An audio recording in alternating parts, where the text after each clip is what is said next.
Hi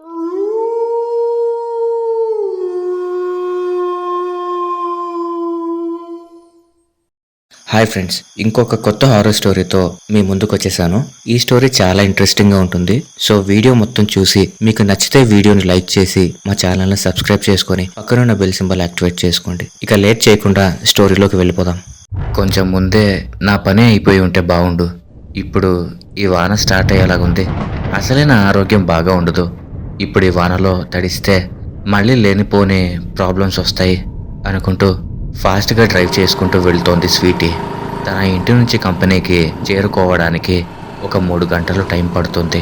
దానికి తోడు ఈరోజు వాళ్ళ బాస్ ఎక్స్ట్రా పని ఇవ్వడం జరిగింది. అది కంప్లీట్ చేసి సబ్మిట్ చేయడం లేట్ అవ్వడంతో తనకు లేట్ అయ్యింది. తన సంపాదన మీదే ఇల్లు గడుస్తోంది. తన ఆరోగ్యం కూడా అంతంత మాత్రమే. దేవుడా, ఓ మంచి దేవుడా, నేను ఇంటికి చేరేంత వరకు వాన పడకుండా చూడు స్వామి అని అందో లేదో వెంటనే వాన స్టార్ట్ అయింది. ఇక తన స్కూటీని ఒకవైపు ఆపి కనుచూపు మేరలో కనపడిన ఒక రేకుల షెడ్లోకి వెళ్ళింది. ఇంతలో అటువైపుగా వెళ్తున్న 2 పోకిరి వెధవలు తనని చూశారు. బా, ఏముందిరమ్మావా, ఈరోజు మనకు మస్తు పండగరమ్మావా అనుకుంటూ స్వీటీ వైపు అడుగులు వేస్తూ ఉన్నారు.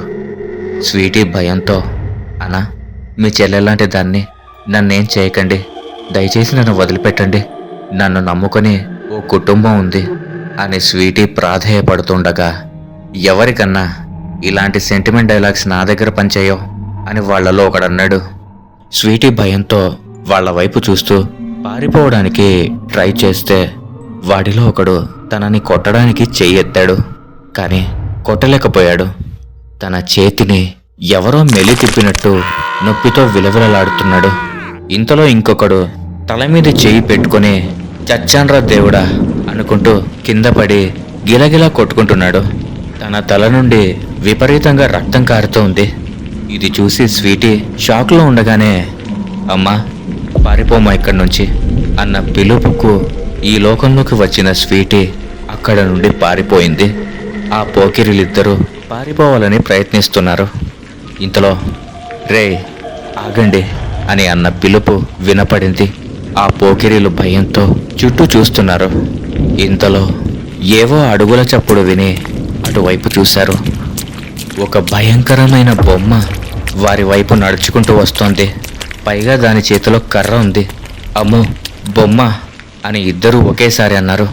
ఆ బొమ్మ ఆ పోకిరీలను ఎడాపెడా వాయించేసింది.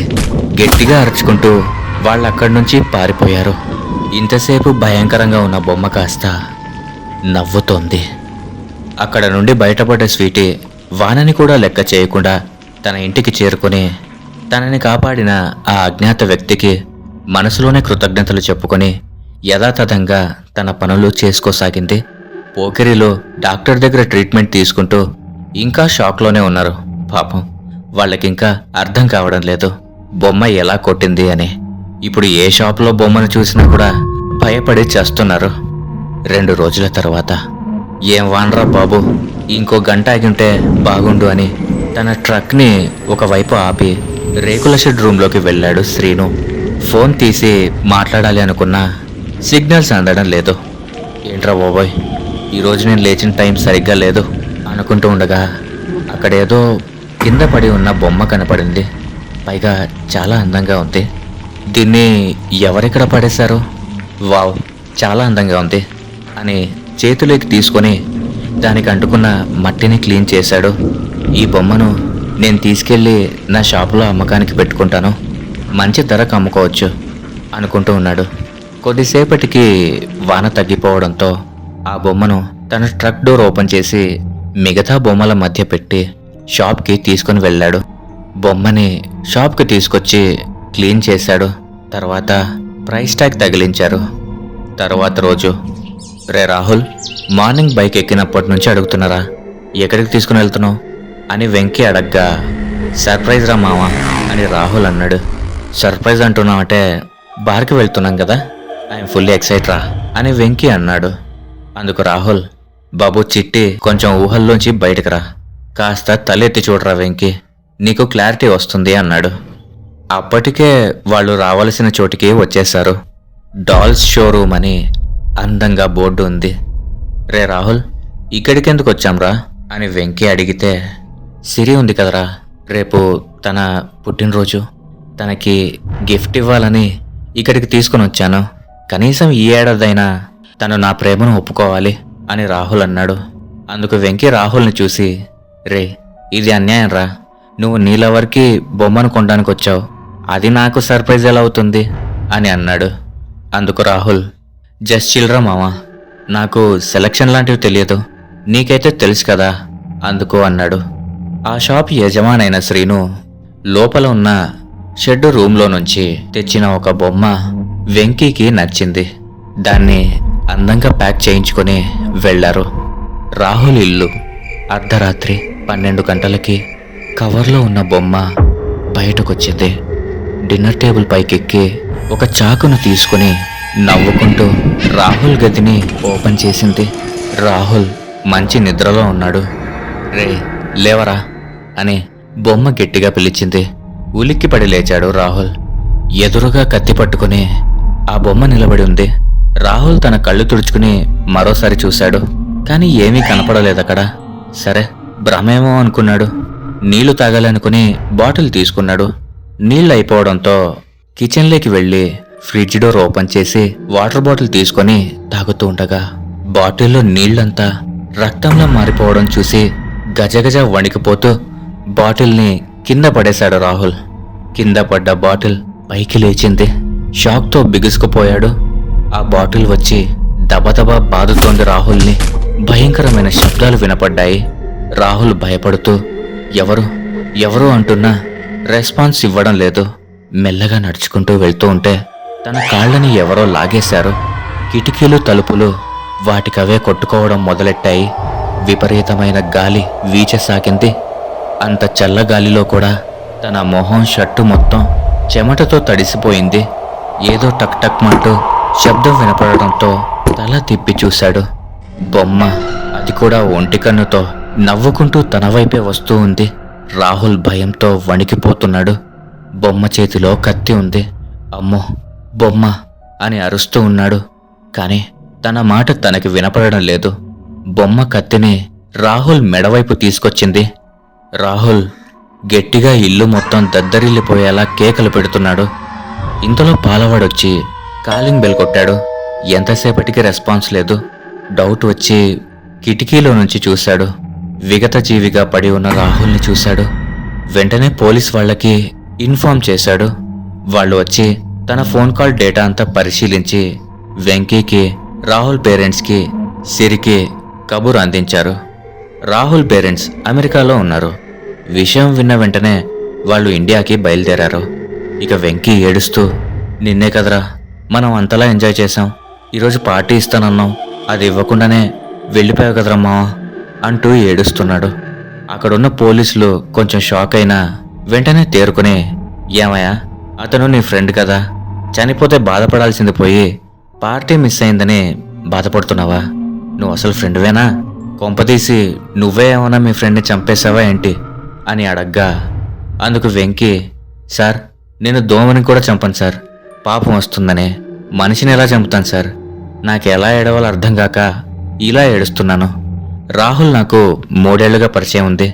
మేమిద్దరం ఒకే చోట పని చేస్తాం. అలా నాకు పరిచయం అయ్యాడు. నిన్న కూడా తన లవర్ కోసం ఏదో బొమ్మ కొనడానికి షాప్కి వెళ్ళాం. ఈరోజు పార్టీ కూడా ఇస్తానన్నాడు సార్ అని వెంకీ చెప్తూ ఉండగానే రాహుల్ బాడీని పోస్ట్ మార్టంకి తీసుకెళ్లారు. హార్ట్అటాక్తో చనిపోయాడని అక్కడ డాక్టర్ నిర్ధారించాడు. రాహుల్ పేరెంట్స్ రావడం, వాళ్ళు కన్నీరు మున్నీరవుతూ బాడీని తీసుకెళ్లడం, అంత్యక్రియలు కూడా అన్నిటినీ పూర్తి చేసేశారు. రాహుల్ ఇంటి పని మనిషి ఇల్లంతా క్లీన్ చేస్తూ ఆ కనపడిన బొమ్మను చేతిలోకి తీసుకుంది. ఈ బొమ్మ చాలా బాగుంది అని మనసులో అనుకుంది. ఇంతలో రాహుల్ అమ్మగారు అది చూసి, వరాలు అర్జెంటుగా ఆ బొమ్మని చెత్తకుప్పలో పడేసే, దాన్ని చూస్తుంటే నా బిడ్డ నాకు గుర్తుకొస్తున్నాడు. రాత్రి కూడా ఈ బొమ్మని చూపిస్తూ నాతో మాట్లాడాడు వాడు. ఇంతలోనే ఇలా వాడు ఈ లోకంలోంచి వెళ్ళిపోయాడని కన్నీరు మున్నీరయింది. సిరి రాహుల్ ఫోటోను చూస్తూ, నా బర్త్డే రోజు నీ మీద నేను పెంచుకున్న ప్రేమని తెలపాలి అనుకున్నారా? ఇంతలో నువ్వు నన్ను విడిచిపెట్టి వెళ్ళిపోయావు. విగత జీవిగా నిన్ను చూడలేక నేను నీ దగ్గరికి రాలేకపోయానురా. లవ్ యూరా రాహుల్ అంటూ ఫోన్ని గుండెకు హత్తుకుంది బాధగా. ఇక వరాలు ఆ బొమ్మని చెత్తబుట్టలోకి పడేసింది. ఆ బొమ్మ మాత్రం నవ్వుకుంటూ ద గేమ్ స్టార్ట్స్ నౌ అంది. రాహుల్ సిరిని ప్రేమించినట్టు నటించి ఉంటాడు, కానీ నిజంగా ప్రేమించి ఉండడు. పార్టీ పేరుతో తనని సొంతం చేసుకోవాలని ప్లాన్ చేసి ఉంటాడు. అది తెలిసిన బొమ్మ కావాలనే రాహుల్ని చంపేసింది. చెత్తకుప్పలో దొరికిన బొమ్మను బొమ్మలమ్మే అతను తీసుకుని వెళ్ళి తన షాపులో అమ్మకానికి పెట్టుకున్నాడు. కొన్ని రోజుల తర్వాత, ఏవండి ఎక్కడున్నారండి? అసలే వానలు పడే సూచనలున్నాయి, న్యూస్ ఛానల్లో చెప్తున్నారు. నీ గౌతమి ఫోన్లో తన హస్బెండ్కి చెప్తోంది.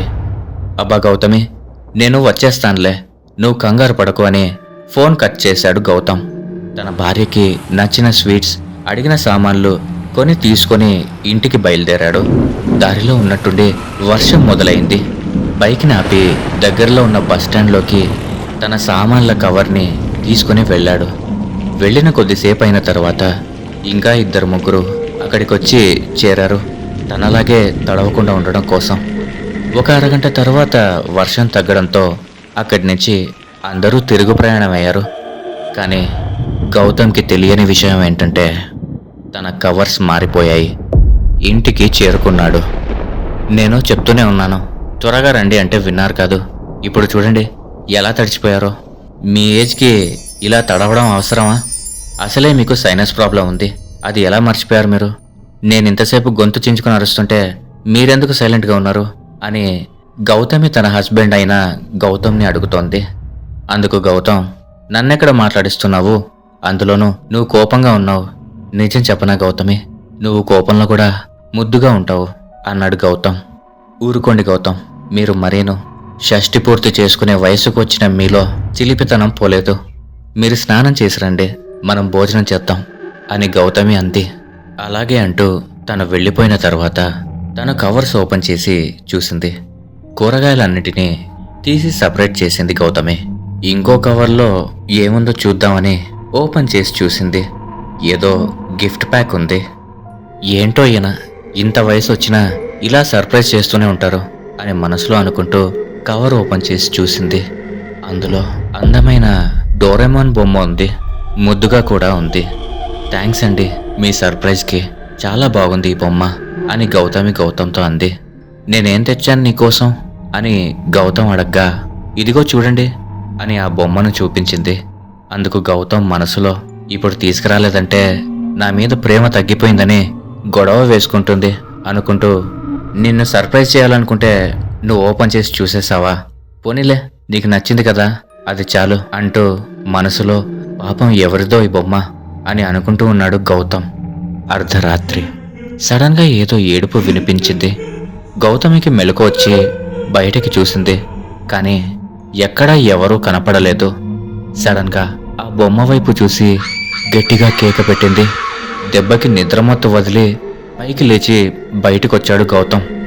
గౌతమి షాక్లో బిగుసుకుపోయింది. తనని కొద్దిగా కదిపితే బొమ్మ ఏడుస్తుందండి, కంట్లో నుండి నీళ్లు కూడా వస్తున్నాయి అంది కంగారు పడుతూ. గౌతమి, ఏమీ లేదక్కడ, నువ్వు చీకట్లో అందులో నిద్రలోంచి వచ్చి చూసావుగా, నీకలా అనిపించుంటుంది. ఒకసారి అటు చూడు, అక్కడ ఏమీ లేదు అని గౌతమ్ అనగా గౌతమి కూడా అటువైపు చూసింది. కానీ ఆ బొమ్మ ఏమీ ఏడవడం లేదు, నవ్వుతూ ఎలా ఉందో అలాగే ఉంది. అది కాదండి, నేను విన్నాను, ఆ బొమ్మ ఏడవడం నేను చూశాను కూడా అని గౌతమి అంది. గౌతమి, అది నీ భ్రమ అయి ఉంటుంది, పద నిద్రపోదాం, అసలే రేపు నాకు ఆఫీస్లో వర్క్ ఎక్కువ ఉంది అని వాళ్ళు వెళ్ళిపోయారు.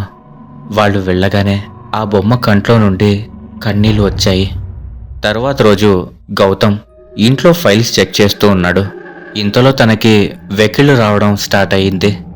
గౌతమిని నీళ్లు అడిగి ఆ నీటి గ్లాస్ని చేతిలోకి తీసుకున్నాడు. అలాగే తల పైకి ఎత్తుకోకుండానే లోపల టెండర్ ఫైల్ ఉంది, తీసుకురా అని అన్నాడు. ఇంతలో గౌతమి మేడపై నుంచి బట్టలు తీసుకుని వస్తూ ఉంది. ఎవరితో మాట్లాడుతున్నారండి అని గౌతమి ప్రశ్నించింది. అది గౌతమి, ఇందాక నాకు వెక్కిళ్ళు వస్తే నీళ్ళిచ్చావు కదా అని అడిగాడు. అందుకు గౌతమి, నేనా? ఎప్పుడండి?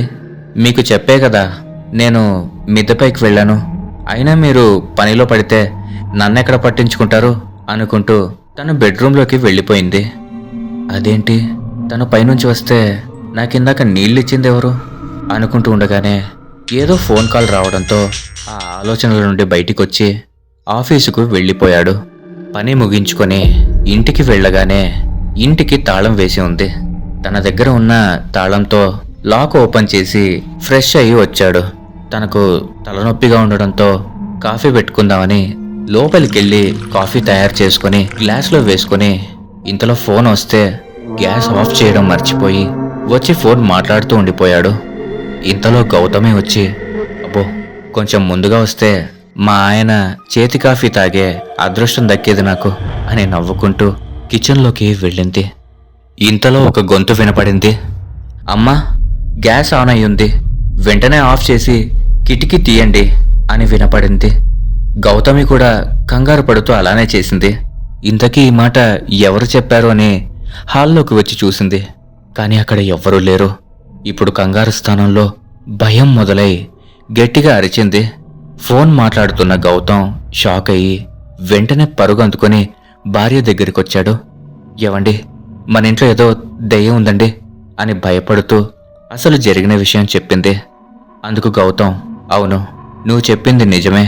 మొన్న ఇలాగే నాకు కూడా జరిగింది గౌతమి. వెక్కిళ్ళొస్తే ఇలాగే మంచినీళ్ళు అందించింది. నిజం చెప్పాలంటే మనల్ని కాపాడింది అని చెప్పాడు. ఏవండి, దయ్యాలంటే మనల్ని బాధ పెట్టాలి గాని ఇలా కూడా కాపాడతాయా? యాదృచ్ఛికమో లేదా మన భ్రమేమో అర్థం కావడం లేదండి అంటూ ఉండగానే సడన్గా గాలి ఎక్కువగా వీచసాగింది. కిటికీల తలుపులు వాటికవే కొట్టుకుంటున్నాయి. వాళ్ళిద్దరి గుండెల్లో దడ మొదలై భయంతో ఇద్దరు బిగుసుకుపోయారు. ఇంతలో ఆ డోరేమాన్ బొమ్మ వాళ్ళ దగ్గరికొచ్చింది. అమ్మో, బొమ్మండి, మన దగ్గరికే వస్తుంది అంటూ గౌతమి భయపడుతూ ఉండగా ఆ బొమ్మ మాట్లాడడం మొదలుపెట్టింది. అమ్మా, మీరిద్దరూ భయపడకండి, ఫస్ట్ నింపాతిగా కూర్చోండి అంది ఆ బొమ్మ. వాళ్ళిద్దరూ అయోమయంగా చూస్తూ అలాగే కూర్చున్నారు. అమ్మా, మీరీ మంచినీళ్ళు తాగండి. అయ్యా, మీరు కూడా అని అంది. వాళ్ళిద్దరూ భయపడుతూనే అలాగే మంచినీళ్లు తాగారు. అమ్మా, అయ్యా, మిమ్మల్ని నేను ఏమీ చేయను, భయపడకండి అని ఆ బొమ్మ అంటూ ఉండగా గౌతమ్, అసలు ఎవరు నువ్వు, ఎలా బొమ్మలోకొచ్చావు అని అడిగాడు. నా పేరు వంశీ, నేను ఒక చిన్న ఫ్యాక్టరీలో సాధారణ కూలీని. నాకంటూ ఎవరూ లేరు. పరిచయమైన వసంతను ప్రేమించి పెళ్లి చేసుకున్నాను. తనకు కూడా ఎవరూ లేరు. మా ఇద్దరి ప్రేమకి గుర్తుగా మాకు ఓ పాప పుట్టింది. తనకు శ్రావిక అని పేరు పెట్టుకున్నాం. శ్రావి రాకతో మా జీవితం ఆనందమయమైంది. తను చేసే అల్లరిని చూస్తూ ఎంతో మురిసిపోయేవాళ్ళం. అనాథలమైన మాకు ఓ కుటుంబం ఏర్పడింది. ఇంతలో గౌతమి, మరి నువ్వెలా చనిపోయావు అని అడగ్గా, మనం అనుకున్నట్టు జీవితం ఎందుకుంటుందమ్మా? ప్రతి ఆదివారం నా కుటుంబంతో నేను సరదాగా పార్క్కి, సినిమాలకి వెళ్తూ ఉంటాము. అలా ఓ ఆదివారం మేమంతా సరదాగా గడిపి వస్తుండగా శ్రావి ఒక షాప్లో ఉన్న డోరేమోన్ బొమ్మని చూసి ఇష్టపడింది. ఆ టైంకి నా చేతిలో డబ్బులు లేక తీసి ఇవ్వలేకపోయాను. శాలరీ వచ్చిన తర్వాత తీసిస్తానని పాపకు మాట ఇచ్చాను. అనుకున్నట్టుగానే శాలరీ చేతికి రాగానే బొమ్మను అందంగా ప్యాక్ చేయించి తీసుకొని బయలుదేరాను. ఉన్నట్టుండి వర్షం మొదలైంది. సైకిల్ సైడ్లో ఆపి రేకుల షెడ్ దగ్గరికి వెళ్ళాను. అక్కడికి వెళ్ళి చూస్తే ఎవరో కాలేజీ కుర్రాళ్ళు ఒక అమ్మాయిని పాడు చేయాలని చూస్తున్నారు. మొత్తం 4 అబ్బాయిలున్నారు. పైగా తాగేసి ఉన్నారు. వెంటనే నేను నాకు దగ్గరలో కనపడిన ఒక కర్రను తీసుకుని వాళ్ళని కొడుతూ ఆ అమ్మాయిని పారిపోమ్మని చెప్పాను. వాళ్లను ఆ అమ్మాయి వెనక పడకుండా నా శక్తి మేర ఆపాను. ఇంతలో ఒకడు నా తలపై కొట్టాడు. వాళ్ళంతా నన్ను ఇష్టం వచ్చినట్టు కొట్టారు. ప్రాధేయపడుతున్నాను, వదిలేయండి నన్ను, మీరు తప్పు చేస్తేనే కదా నేను మిమ్మల్ని కొట్టింది అని అన్నాను. అందుకు వాళ్ళు, డిస్టర్బ్ చేసిందే కాక మళ్ళీ మాకు నీతులు చెప్తావా, నిన్ను ఇలా కాదంటూ రాడ్డు తీసుకుని కొట్టారు.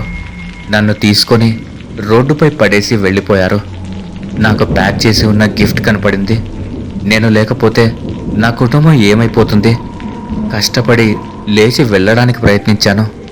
కానీ వాళ్ళు తిరిగి వచ్చి నన్ను లారీలు వెళ్ళే చోటున పడేశారు. ఆ కుండపోత వర్షంలో నా మీద నుంచి దాదాపు 1 కాదు 4 లారీలు వెళ్ళాయి. అలా నా ప్రాణం నా నుండి వేరు అయింది. నా శరీరం నుండి నా ఆత్మ వేరు అయింది. నా బిడ్డకి ఇష్టమైన ఈ డోరేమాన్లోకి చేరాను. ఎవరో బొమ్మలమ్మే అతను పడి ఉన్న గిఫ్ట్ ప్యాక్ని తీసుకొని తన షాపులో అమ్మకానికి పెట్టుకున్నాడు. కవర్లు మారిపోవడం వల్ల నేను మీ దగ్గరికి చేరాను.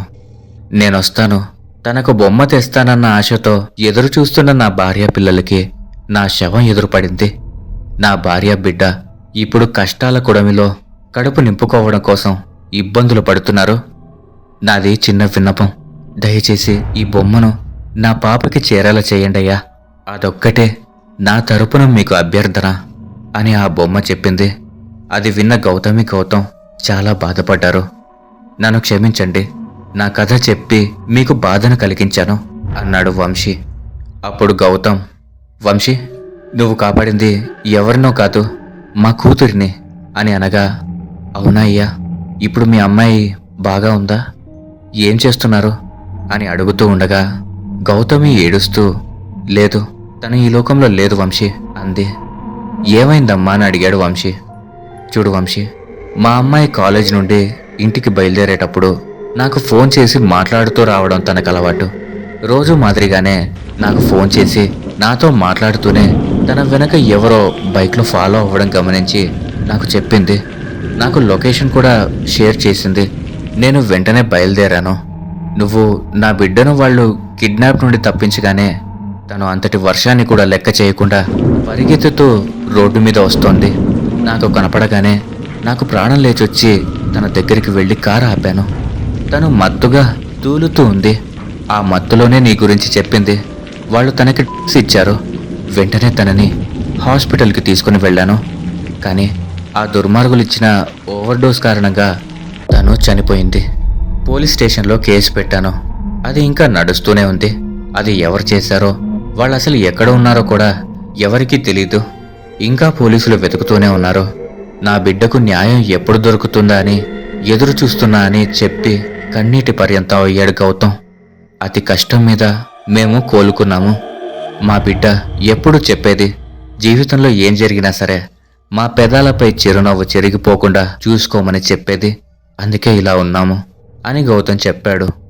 అయ్యా, ఒకప్పుడు చనిపోయిన తర్వాత శిక్ష అనుభవించేవారు, కానీ ఇప్పుడు బ్రతికుండగానే అనుభవిస్తున్నారు. భగవంతుడు ఎవరినీ వదిలిపెట్టడు.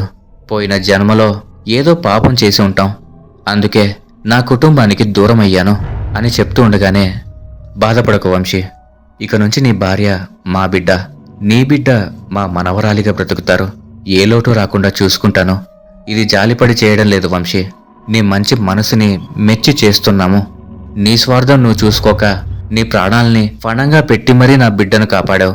నువ్వు మా బిడ్డకి చేసిన సహాయం వల్లే నీ కుటుంబానికి దూరం అయ్యావు అని గౌతమి చెప్పింది.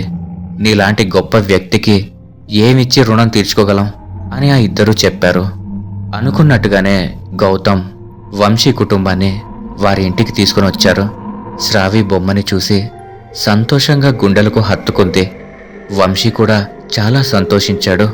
గౌతమ్ దంపతులు ఎంతో ప్రేమగా వారిని చూసుకోసాగారు. వంశీ కూడా తన భార్య బిడ్డ ఇద్దరూ సంతోషంగా ఉండడం చూసి ఇక వెళ్ళిపోవాలి అనుకున్నాడు. అమ్మా, అయ్యా, నేనిక ఇక్కడ నేను ఉండలేను, ఉండకూడదు కూడా. మీరు చేసిన సాయాన్ని జన్మ జన్మలా గుర్తుపెట్టుకుంటాను. ఇక నాకు సెలవు అని ప్రసన్న వదనంతో నిద్రపోతున్న తన భార్య బిడ్డలను ఒక్కసారి చూసుకుని వంశీ వెళ్ళిపోయాడు. వంశీ ఆత్మ ఆ దుర్మార్గుల కోసం వేట ప్రారంభించింది. ఒకరోజు ఉన్నట్టుండి వర్షం మొదలైంది. ఆ దుర్మార్గులు రోడ్డు మీద కారాపి మందు తాగుతున్నారు.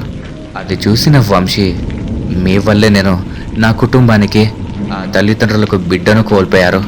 మిమ్మల్ని ఇలాగే వదిలేస్తే ఇంకెంతో మంది కడుపు కోతకి కారణమవుతారు అని తను ఆ కారు లోపలికి వెళ్ళి డోర్స్ అన్ని లాక్ చేసేశాడు. డ్రైవింగ్ మొదలుపెట్టాడు. కారు లోపల ఉన్న నలుగురు భయంతో అరవసాగారు. వాళ్ళు చూస్తూ ఉండగానే కారు లోయలో పడి అతి దారుణంగా ఆ నలుగురు చనిపోయారు. వంశీ ఆత్మ ఇప్పుడు నవ్వుతూ నాకు సంతోషంగా ఉంది అనుకుంటూ ఈ లోకం నుంచి వీడ్కోలు తీసుకున్నాడు. బొమ్మ రూపంలో ఉన్న వంశీ మనిషి రూపంలో ఉన్న మృగాలను చంపేసి వెళ్ళిపోయాడు. ఇది కల్పిత కథ, కానీ నిజంగా ఇలా జరిగితే ఎంత బాగుంటుంది కదా. ఆపదలో ఉన్నప్పుడు ఒక బొమ్మ కాపాడితే, అమ్మాయిలో అమ్మ ఉంటుంది అని భావిస్తే ఎవడు కూడా పరాయి ఆడవాళ్లను తప్పుడు దృష్టితో చూడడు. ఎన్ని చట్టాలొచ్చినా మనుషుల్లో మార్పు రానంత వరకు ఇలాంటివి ఆగవు. బాల్యం నుండే ఆడపిల్లలకు రెస్పెక్ట్ ఇవ్వడం నేర్పించాలి. ఆడపిల్లలకి ఎలా జాగ్రత్తలు చెప్తామో అలాగే మగపిల్లలకి కూడా పరాయి ఆడవాళ్ళని ఎలా చూడాలో నేర్పించాలి. అప్పుడే ఇలాంటి వాటికి అడ్డుకట్ట వేయగలం. మార్పు రావాలి. మార్పు ఎక్కడి నుండో రాదు, మన నుండే రావాలి. ఆడపిల్లలకి బాల్యం నుండే తనని తాను రక్షించుకునే విధంగా సెల్ఫ్ డిఫెన్స్ నేర్చుకోవాలి. అమ్మాయిలు అబ్బాయిలను నిరంతరం తల్లిదండ్రులు గమనించుకుంటూ ఉండాలి. చెడు మార్గం వైపు అడుగులు వేస్తుంటే ఆదిలోనే తుంచివేయాలి. బాగా సంపాదించి పిల్లలకి కష్టం తెలియకుండా పెంచడం ఒకటే తల్లిదండ్రుల బాధ్యత కాదు. పిల్లల బాగోగులు కూడా దగ్గరుండి పర్యవేక్షించడం కూడా తల్లిదండ్రుల బాధ్యత. స్నేహితులుగా వాళ్ళ దగ్గర ఉంటూ ప్రతి విషయాన్ని అడిగి తెలుసుకుంటూ మంచి ఏంటో చెడేంటో తెలియచెప్పాలి. అప్పుడే ఇలాంటి ప్రమాదాలు జరగకుండా అడ్డుకట్ట వేయగలం. ఇలాంటి మార్పు త్వరగా రావాలని ఆశిద్దాం. ఓకే ఫ్రెండ్స్, ఈ స్టోరీ కనుక మీకు నచ్చినట్లయితే ఖచ్చితంగా ఈ వీడియోని ఒక లైక్ చేసి మీ అభిప్రాయాలను కామెంట్ చేసి మీ స్నేహితులు మరియు బంధువులతో షేర్ చేసుకోండి. అలాగే మా ఛానల్ని సబ్స్క్రైబ్ చేసుకొని పక్కనున్న బెల్ సింబల్ని యాక్టివేట్ చేసుకోండి. Thanks for watching.